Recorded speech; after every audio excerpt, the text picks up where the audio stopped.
If you're using social media to market yourself, a product or a service, keep watching this video because we're going to cover the 5 top trends of social media in 2021.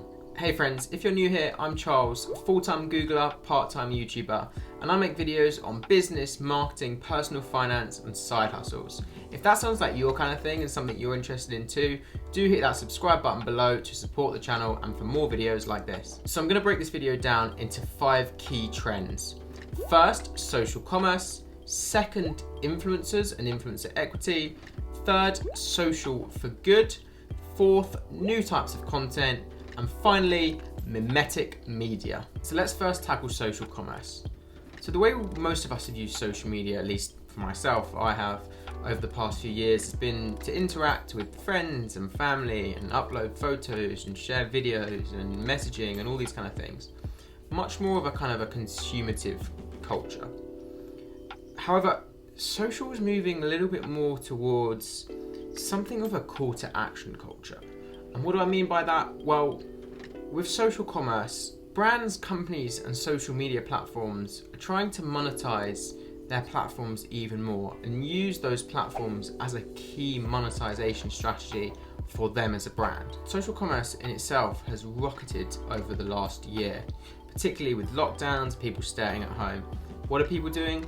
We're spending our time browsing TikTok videos, looking at Instagram stories, trying to have an element of escapism. But the key thing with social commerce is just making that a little bit easier to actually have that connection to a brand or an influencer and actually being able to very easily and very quickly buy the product that they're selling. So if I get out my iPhone just to have a look at this, and we can just look at Instagram. And one thing we would have noticed a few months ago is that Instagram switched the notification button with the shopping tab.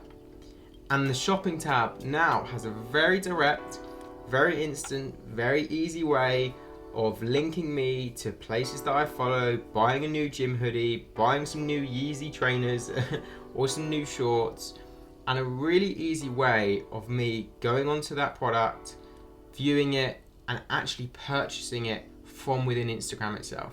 That's kind of the key thing. They're trying to remove as much friction as possible from that transaction so that if you like a new coat or a new jacket or a new pair of shoes, you can literally on Instagram purchase it, place your order, enter your details, and complete that entire transaction from within the social platform itself. So we've seen Instagram do it, switching the shopping and notification buttons around, but they're not just the only ones getting in on the action. You may already have seen on WhatsApp, you can now send payments to or from people on WhatsApp. Fundamentally, this is not going to stop here. Facebook as a platform is trying to monetize its platform even more so than ever. WhatsApp and Instagram are key ways of doing that and being able to monetize yourself as a user in addition to the data that they know about you, and provide real targeted advertising and targeted products right at the very palm of your hand, direct at the exact time that they know you're wanting to purchase it, and buying that product there and then. And with WhatsApp, it's even more conversational. So with WhatsApp, you may be speaking to a brand or you may be speaking to a company, and whereas on Instagram you may view a product and then buy it, with WhatsApp, conversational commerce as a trend is also something that is starting to occur more and more, where you're having a conversation with a brand, it feels like you're having a conversation with a friend. In reality, what that is doing is slowly leading up to a purchase process, slowly moving you down that kind of marketing funnel towards being a buyer, but not necessarily feeling like you are being kind of brought down the sales funnel. The next biggest trend that I think we're going to see in 2021 is the kind of continued growth of influencers. Now, influence is something, it's not necessarily a new concept, right? We've had influencers and influencer marketing throughout the past few years. But I think where we're seeing influencers grow even more is the value that brands are actually putting on influencers as a kind of a growth strategy, right? Influencers have been kind of perceived as a, send them this product, they'll put it on their Instagram or whatever and promote it, and we may get a few sales from it, and it's kind of been a bit more transactional. I think brands are starting to realize that actually if they can build a relationship with some influencers, build something a little bit more long term, not just a quick post here or there, that's going to be a lot stronger for that brand. Having a relationship with a monitor brand, for example, if my recommendation of this monitor is much more pure, much more honest, and I've worked with Philips on a strategy for actually developing that partnership, it's going to feel a lot more real than just, I just got given this monitor and here's a promotion about it and here's an ad about it. It's going to feel a lot more real. And that's the kind of thing we're wanting to get to. Something else with influencers that I think we're starting to notice is that, I definitely feel more of an affinity with these individuals. And I think consumers have this increased level of trust with influencers too. So instead of following a brand that kind of seems a bit more robotic and a bit more faceless, we're following someone who maybe we think is kind of similar to us, or is a little bit more aspirational to us, or us in a few years' time. And actually, we're finding that influencer advertising is potentially a lot more successful than traditional methods of advertising. Influencers often give advice on the products they buy, the things they wear, the brands they like, but also fundamentally they're going to give advice on things that they don't like too. So I think one thing to be really careful about if you are a brand who are looking to work with influencers, just be really conscious of that. Be respectful. These are people who are earning money for a living online. Don't just necessarily foresee them as these kind of people that you just send your product to and it's kind of very transactional. If you as a brand change your kind of perception of what working with an influencer is like, that's going to do you as a brand a lot of value, your customers a lot of value, and fundamentally the influencer is going to build a great relationship with you as well. And fundamentally, I think also what we're seeing is brands and companies aligning a lot more closely with influencers that are directly related to their cause. And influencers also rejecting or deciding not to work with certain brands or certain companies because they don't want to have an affiliation with that brand. So if you are a brand who's maybe got sort of a scandal or had some negative PR recently, just consider your influencer strategy and how that may actually negatively affect you as opposed to being positive. One concept that I came across recently that I saw Ian Borthwick tweeted about was all about the concept of influencer equity. So I think this is really interesting. So with influencers, traditionally the concept would be, you say, can you promote this product? Here's £1,000 or $1,000 to promote this product, a few posts, a few stories about it, etc. So we already know that influencers and brands are trending towards closer, more long-term relationships. But I think the concept of influencer equity is really interesting because for smaller companies or companies that are maybe growing but don't have huge swaths of cash to spend on marketing, influencer equity kind of concerns around, okay, these brands and these influencers are really well connected together, they're very well aligned. From an influencer perspective, is it all about cash? Imagine, for example, if you were an influencer a few years ago and you partnered with Airbnb for a percentage of equity to promote Airbnb. Now Airbnb IPO'd, well, that equity is going to be worth far more than if they just have taken cash for that deal. So I definitely think something we're going to see more of, and that Ian's really brilliantly brought out in his Twitter thread, is the concept of influencer equity and brands being able to work with influencers who maybe hadn't before, and influencers becoming a lot more open to the idea of having a deal that is part cash and part equity. So the next trend, social for good, I think really relates back to what we were saying earlier around brands and influencers choosing to work with each other based on more of a closer aligned partnership and closer aligned values. And I think the thing with social for good is people have thought for a long while that brands need to be neutral, or that they don't need to necessarily put a line in the sand on certain societal issues. Well, if there's anything we've learned from last year, that is just fundamentally just not true. There's a real importance on brands doing the right thing for society and their impact, whether it's environmental, societal, socio-economical. People are caring a lot more about what you as a brand or you as a company really are getting up to, or the kind of impact you're having on the world. And people are really using social media to have these discussions, to really challenge brands directly on their Twitter posts or on their Facebook posts, really calling them out as well. And if you look at last year with the Black Lives Matter movement, many brands chose to kind of stay neutral, but the brands that did the best and the brands that really had an impact, both for what consumers thought of them and just both in what the general society thought of that brand, really made a difference. if you look at Nike and you look at Gymshark, there are two brands that very, very clearly supported and backed the Black Lives Matter movement. So I think in 2021, we're going to see a trend of businesses wanting to be more environmental and more socially conscious. And I think the key thing for brands is that they really want to stand behind what they mean. And they really want to kind of put a line in the sand to say, this is what we back, this is what we agree with, even if they may have critics. And Gymshark and Nike definitely had a lot of critics, but they were very clear in what they were doing, and very rightly so. And so I think companies are going to have to engage more in topics like mental health, inclusivity, social justice, or they're going to face becoming irrelevant, really, and potentially obsolete, even in 2021. It's going to be good for the world, and fundamentally it's going to be good for their bottom line to engage with issues like this. If you're a brand, definitely don't shy away from things like this. So the next trend in 2021 is all about new types of content, and social being used as a way of really kind of growing and really using these different new types of content.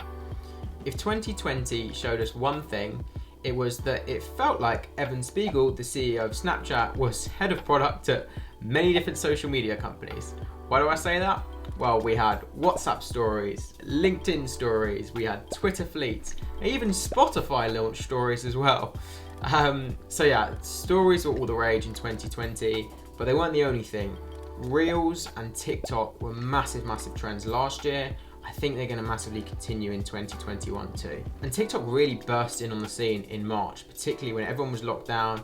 We just wanted some escapism, really. We just wanted to enjoy some fun videos on the internet. We wanted to laugh, we wanted to smile in the face of adversity. And I think other platforms have definitely seeked some inspiration from TikTok, that's for sure. We saw Instagram Reels launch last year as well, alongside TikTok, creating very similar content. YouTube Shorts is not far behind as well, creating 60-second shorts on YouTube itself. So I think one thing that we can kind of look at as a trend here is that short videos, fun, engaging videos are definitely here to stay, and Reels and Stories have got to be part of your brand strategy for 2021 if they're not already so. The thing is as well, these platforms are big business too. It's not all about the funny dance videos on TikTok. It's not all about the Instagram Reels from the influencers you're following about the new range of gym wear. This is big business. And I'm already seeing content created from TikTok, created from Instagram Reels, that is already kind of thinking very carefully about driving people down that kind of marketing funnel, driving people towards a purchase decision, but doing it in a way that we've not seen before, doing it in a fun and engaging way, doing it in a way that involves influencers. And I think we're definitely likely to see more of this. And I think one trend even as well of like conventional business types using these kind of platforms almost as like a recruitment piece as well, like using TikTok to show what it's really like in your company, using Reels and Stories to show the kind of behind the scenes of the day-to-day life in your company. I've already seen a few companies starting to use it as kind of a recruitment piece, and I think we're going to see more of that as a trend as 2021 continues. I think one other type of content we're going to see is a lot more gaming focused content as well. There was a lot of big launches, PS5 a couple of months ago, Xbox Series X. Gaming as a category and as a type of content, I think we're going to see a lot more of. So expect increases in videos around online gaming. We saw Facebook introduce their new kind of VR platform. Apple in their new iPhones have got a LiDAR scanner for augmented reality. So I think we're going to see a lot more virtual reality, a lot more augmented reality experiences in the coming year. The number of gamers as well, just thinking about the number of people who are gaming, has been increased from ever before, from 31 million or so in August 2019 to 41 million in July 2020, and that number's only going to increase. And with the gaming industry to be worth $94 billion by the end of 2024, that's only a few years' time. Things are really going to start hotting up in the gaming scene. If you as a brand can figure out how to put in some gamification into some of your content, or link it directly to gaming content, maybe through some sort of competitions or partnerships, definitely worth having a look at. The next trend that I don't necessarily think will be new to many of you watching this video is just a further increase and a further heightenment on Memetic Media. And what do I mean by Memetic Media? I mean memes. And I mean video memes, I mean photo memes, I mean voice note memes, I think we are seeing memes as a concept on social grow so much more than we could ever think of. I saw a statistic the other day that said something like 55% of people between 15 and 35, I think it was, are now sending memes every single week. This is a piece of content that if you as a brand can create a meme of yourself, or if you can use user-generated memes of things that people are creating for your brand, that's a kind of way of creating content. It's something that people are doing. Over half of people within that age group are sending a meme every single week. If your brand can create a relevant meme, a funny meme that links very subtly to your brand, without even thinking about it, consumers are going to be very cleverly sending memes to each other and sharing your brand message very, very cleverly, and almost in a way that doesn't feel salesy or doesn't feel like marketing, which is the best kind of marketing. And let's face it, we all love a meme. They're funny, they're relatable, they're easy to make, they're easy to share. Memes thrive on social media. There's no question about it. They become so viral so quickly, they're reshared. A lot of tweets that I see on Twitter are literally just memes that have gone viral from someone adding a clever caption. I think one thing that was so interesting, like when the new consoles launched, people were creating memes out of the PlayStation 5 and saying it looked like their Wi-Fi router. People were creating memes out of the Xbox Series X and saying that it looked like a fridge. And Microsoft and Xbox, to their absolute credit, what did they do? They created an actual Xbox fridge thanks to Snoop Dogg and launched this actual fridge and sent it to a few influencers that looked exactly like an Xbox Series X. I mean, that is just a perfect example of a brand seeing that people are creating memes of their product, building an actual fridge based on the meme that people were creating, saying that Xbox looked like a fridge, and just really building on that meme culture. And I think particularly with meme culture, you want to ride that wave. You want to build on that meme as quickly as possible, because memes don't last very long. And memes can be really helpful for your brand, but the message of a meme is really important, right? If people are taking the mick out of your brand, embrace it. Like, fundamentally embrace it, because if you don't embrace it, it will kind of just get further and further, and then it will go from taking the mick to people then not being serious about your product. If you embrace the meme, embrace the culture, you'll be so much better as a brand for it. So watch out in 2021, you gotta own the memes, you gotta share the memes, you gotta create your own memes, otherwise they'll take control of your brand. The old school style of satire has never been more relevant than it is in 2021, and it is the new age catalyst in marketing. One bonus trend for you that I think is really interesting is the power of audio on social. And by that I mean a range of different things, really. I think last year we saw Twitter introducing Twitter voice tweets, which was quite an interesting way of sharing a message on social. I think podcast as a medium is very interesting as well. There's more podcasts than ever before. 55% of Americans now listen to podcasts as well. Over half of the whole country listen to podcasts regularly. That's a big statistic. Podcasts are a big thing. And I think, studies have shown that podcast marketing is very effective as well, because the podcast hosts have a very deep connection with that audience. I think the deep connection with the audience is something that is going to be very, very clear in 2021 as a big thing, as we've discussed previously in the video. So I think the key takeaway trend as we start 2021, from both a brand and consumer perspective, is that in the past, brands have been trying to find out as much as possible about the consumers that buy from them. In 2021, I think we're going to see much more of a bi-directional approach. Brands are definitely going to still want to know about the consumers that buy from them, why they buy from them, and trying to make them buy more from them. But I think consumers are becoming far more conscious of the brands that they buy from, far more conscious of the influencers that they follow and why they follow them.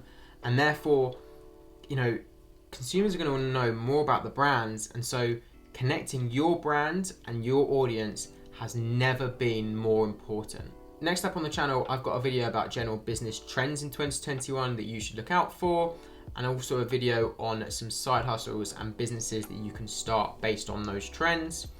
Let me know of any other trends that you think are going to be important on social in the comments below. Otherwise, thanks so much for watching. Hit like, hit subscribe, and I'll see you in the next video.